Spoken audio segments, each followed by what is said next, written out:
Hi people, இந்த மாதிரி ப்ராடக்ட்லாம் போயிட்டு வாங்கணுன்னா நீங்கள் கடையாக தேடி தேடி அலையிற மாதிரி இருக்கும். அப்படி பார்த்தாலும் ரொம்ப ரேரான ஷாப்பில் தான் இந்த மாதிரி ப்ராடக்ட்லாம் இருக்கும். இந்த ப்ராடக்ட்டோட நேம் வந்து பார்த்திங்கன்னா மெசேஜ் பாக்ஸுன்னு சொல்லுவாங்க. ஸோ அந்த உள்ள ஒரு சார்ட் பேப்பர் மாதிரி தெரியுது பார்த்தீங்களா, அதுதான் வந்து நீங்கள் என்ன மெசேஜ் எழுதணுமோ எழுதி உங்களுக்கு ரொம்ப பிடிச்சவங்களுக்கு நீங்கள் வந்து கிஃப்ட் பண்ணலாம். இது க்யூட்டாக ரொம்ப வித்தியாசமாக இருக்கும். நான் இந்த ப்ராடக்ட் எப்படி வாங்கினேன்னு பார்த்தீங்கன்னா ஆன்லைனில் ஆர்டர் பண்ணி தான் வாங்கினேன்.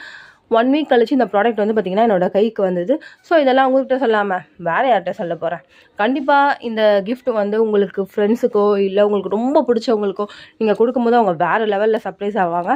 இதை பற்றி நிறையா பேர்த்துக்கு தெரியாது. ஸோ அதனால தான் இந்த என்னோடய ஃப்ரெண்ட்ஸ் நிறையா பேர்த்துக்கு வந்து பார்த்திங்கன்னா மெசேஜ் பாக்ஸுன்னு ஒன்று இருக்குன்றதே அவங்களுக்குலாம் தெரியல. உங்களில் யாருக்காவது வந்து இந்த மாதிரி மெசேஜ் பாக்ஸ் வந்து இருக்கா, இல்லை நீங்கள் யாருக்காவது வாங்கி கொடுத்துருக்கீங்களா அப்படின்றத கமெண்ட் பண்ணுங்கள். மறுபடியும் வேறு ஒரு வீடியோவில் சந்திப்போம். இந்த ப்ராடக்ட் பிடிச்சிருந்தா ஒரு லைக் பண்ணிவிடுங்க. பாய்.